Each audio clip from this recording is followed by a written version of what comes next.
So we are at my neighbor Christine's yard. We're coming into her office. She's an interior orchid designer.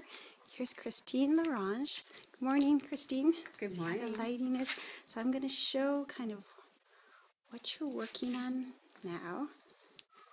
I've been doing orchids for probably about 10 years, and before that I was doing interior plants, foliage plants, and then someone asked me, would you be interested in doing something like putting orchids in someone's home? And I was like, oh, I would love to do that. Sure, I could do that. And so that's how it started, but I had never done it in my life, so I faked it, and then it just grew from there. And how busy are you now? I am very busy to the point where I don't want to take more work. I grew up with plants all over the house. And I also noticed that through the years, if I was contained in a city, like I'm not a city person, the outdoors and nature, plants, animals feed me and give me energy. And I really noticed that as a teenager, moving from Arizona to California. Arizona, 120-acre ranch, riding horses every day, to California in a subdivision, and and being like Yuppieville. I ended up running away and coming to Hawaii, and where this is just nature's all around me, and that's where I'm comfortable, and that's what feeds me, and then my work evolved from that. A lot of times it's the containers that inspire me. Like, let's say if this container was in the home, and then I would say, okay, what's going to look good in there? And I might go over here and grab this zipper orchid, and let's say, okay. Let me get close in on the zipper orchid. And how's that, And then I might think, okay, well, it needs something down at the bottom, maybe a little fluff here or there. I didn't plan to do this, so I don't know what I'm doing. But just kind of an example, and like say we might want to put that little tillandsia in there or something like that. And then if it needs a little moss or that's just this quick kind of version of something. So it's the containers and the location and filling the space that is most interesting. Now you work with an architect, you mentioned to me, Paul Weissman, is that right? Tell me about when you first started working for him. Because he was very famous and up there, and I was doing real high-end work, and he would just tell me what he wants. This is the colors, this is, show me your work. So I bring it up to the job site, which is a private golf course. All of this stuff makes me very anxious, and I just show up and I just look at Paul and go, I'm scared. And he looks at me and goes, you're scared? What are you scared of?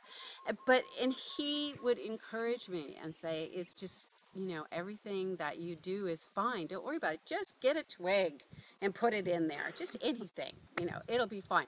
But just remember, nothing ordinary. And so he would encourage me. I've done several homes with him.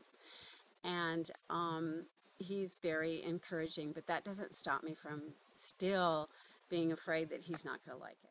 I would come home and walk around in my garden and look and just say, okay, until it would inspire me, and I would see something and I would say, that's it. Sometimes I can just spend forever trying to find the right thing for the right space. There've only been 2 people that were really mean to me and insulting, but I hate to say it, it sounds weird, but I learned so much from that, from being rejected. And my lesson was that I do not have to make other people happy. That's not my job. My job is to do 100% and give of what I do. And if the people like it or not, or enjoy it, that's up to them. But it's so, gives me this sense of freedom that I do not have to give away my power of whether I'm good enough to these other people. Now, so whether they say whether I'm fantastic or whether they could have done a better job by going to Kmart and doing it themselves. Did someone I really say that like to you? that one. Yes. Someone said that to you? Yes, I really like that one. It was good. But at the time, it was devastating.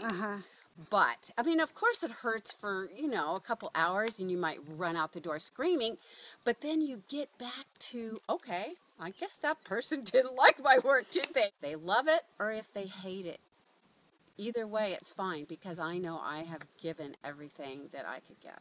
The fear of not being good enough, you know, carried that around for a long time.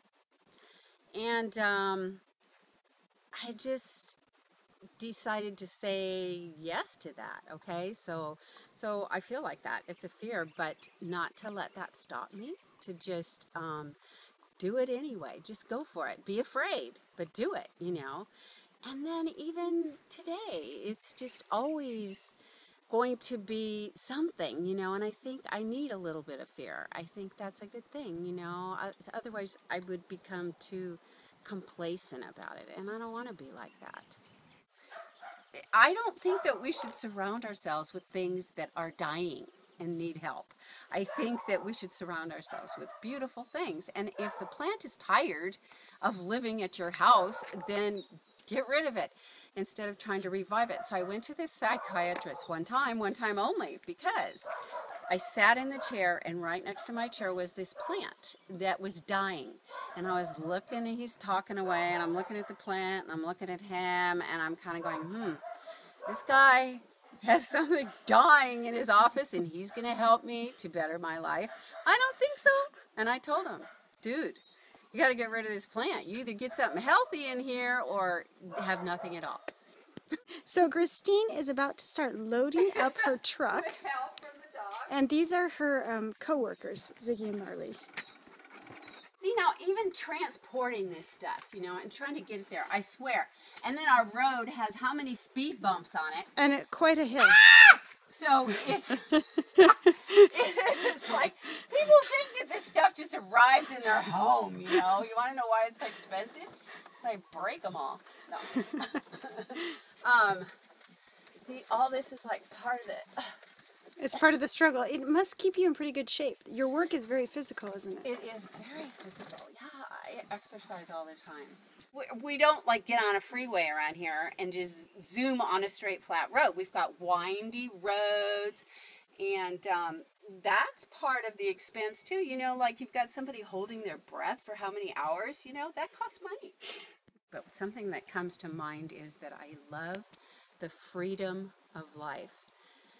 That I'm free to make choices and that I'm free to do the things I want to do. It just makes me feel like energized to know that life is freedom. I mean, and then like if I had to do a job from 9 to 5 every day, I would feel like I was going to prison and that I would lose my freedom.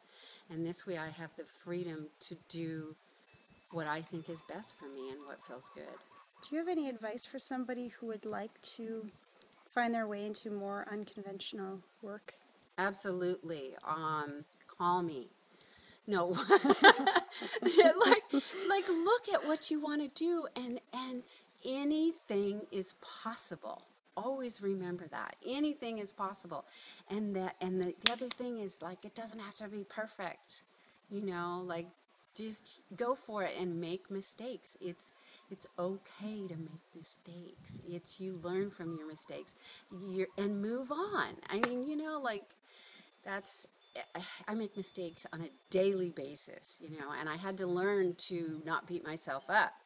I've had somebody tell me, you know, I have a coat hanger in the car if you need to borrow it. And I was like, oh my God, you know, like they're right, you know, but no, you just keep going and enjoy. Just enjoy the process, enjoy the ride.